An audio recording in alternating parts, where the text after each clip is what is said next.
What's going on, everybody? This is Brian Mazik, aka Unique Mazik, the hardest working man in sports and gaming. And we're going to talk NBA 2K22. Actually, I guess it should be NBA 2K23 at this point. Yeah, the clock or the calendar is about to flip over to 2022, which means the next game that's going to come out in the 2K series is NBA 2K23. Obviously, we're looking around August or September for the game's release, and we know that the info rollout heats up around the summertime. Depending on the year, it's later and later, but that's neither here nor there. So we are still at that point in the 2K cycle where we all pretty much have a really good handle on the good and the bad aspects of the latest version of the game. The more astute fan is going to be able to look at whatever mode they play the most. And if you play it enough, you can probably put together a pretty strong wish list for the next iteration of the game as it pertains to the mode that you play the most. So as someone who gets the majority of their enjoyment out of playing my NBA roster creation, a little bit of my team, that being my bag, as somebody who's in that space, it's pretty easy for me to hone in on the aspects of the offline experience that can be vastly improved. I lean quite a bit on the modding community anytime I play the game on PC.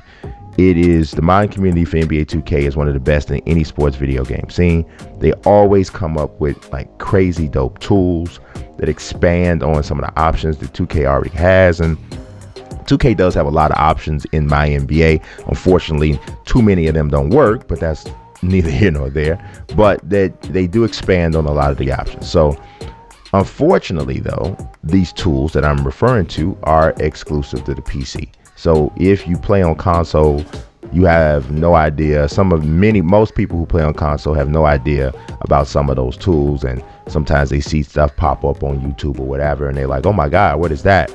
How did you get that guy in the game? How'd you get that court?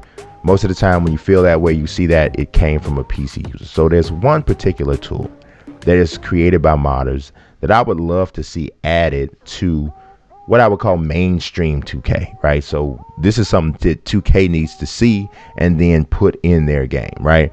And sometimes people make these sort of suggestions and they're unrealistic. They don't have the first inkling of what it takes to develop a game, so they can make these different suggestions that are just not practical.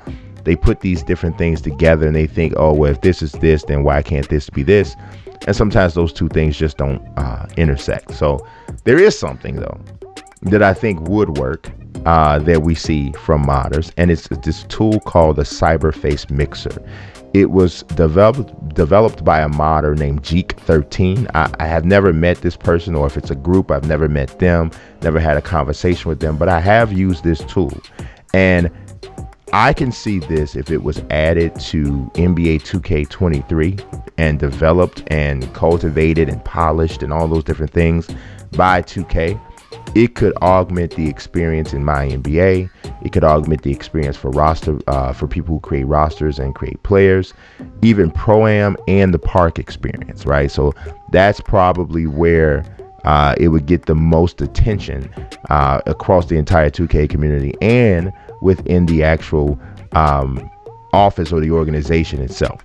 So the tool, for anyone who's not aware of it, it allows you to mix and match existing players' body parts, faces, hairstyles, complexions, all of that. So it is a little complicated when you first take a look at it, and especially complicated if you are not like somebody who dabbles around in modding a lot. But the results are really dope if you get a handle on it. So I used it to make a player that I'm going to call Stephen James, right? So he's a blend between LeBron and Steph Curry. And so the image there on the screen and these highlights that you'll see is of Stephen James just doing work. I called him the King Chef. Y'all pray for me. It is what it is.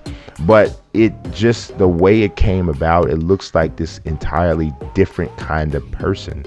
And it is Steph Curry's skin color, Steph Curry's hair, but it is LeBron James's facial features, Steph Curry's eye color, it's LeBron James's height, which I could have changed that as well. I believe it's LeBron's shot motion. We can alter the attributes. So you can make it like he shoots like Steph, he dunks like LeBron. There's all these different ways. It's just a complete mix and match.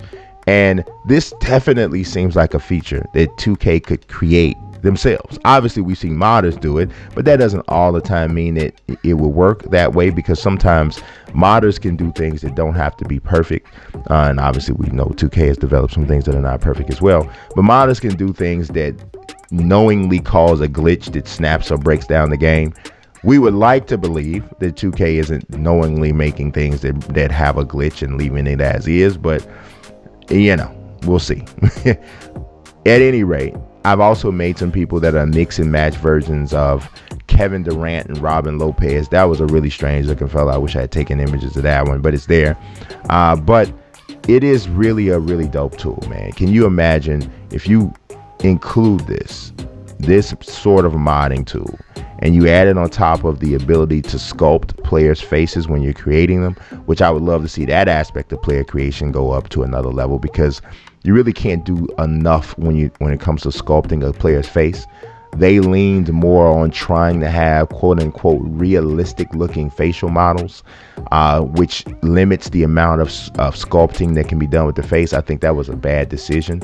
I think they should have gone with whatever sort of faces that they needed that would allow you to do whatever sort of facial sculpting that you wanted. That small change or difference in realism would not have been to a detriment of the overall result of the creation tool.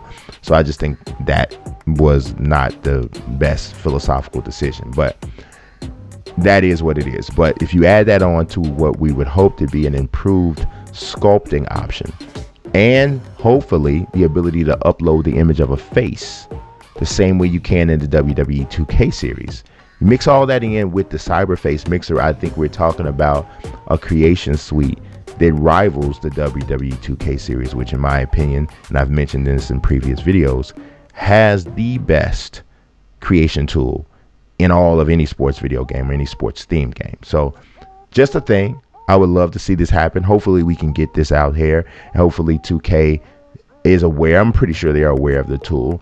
They pay a lot more attention to what happens with the modders than maybe a lot of people think. That stuff doesn't completely fly under the radar for them. They see a lot of those guys. I know that for a fact. I've spoken with several people on the 2K development team, both at the high end all the way to the middle and other areas of the whole team. They're aware of what happens with the modders, and many of them are really, have a lot of appreciation and in awe of what they do. I wouldn't say in awe, but just really appreciate the work that they do and see the brilliance in it. So hopefully we can see the brilliance in Cyberface, the Cyberface Mixer, and maybe it can become an official 2K creation tool. That's all I got for you today. I appreciate you watching. As always, God bless and peace.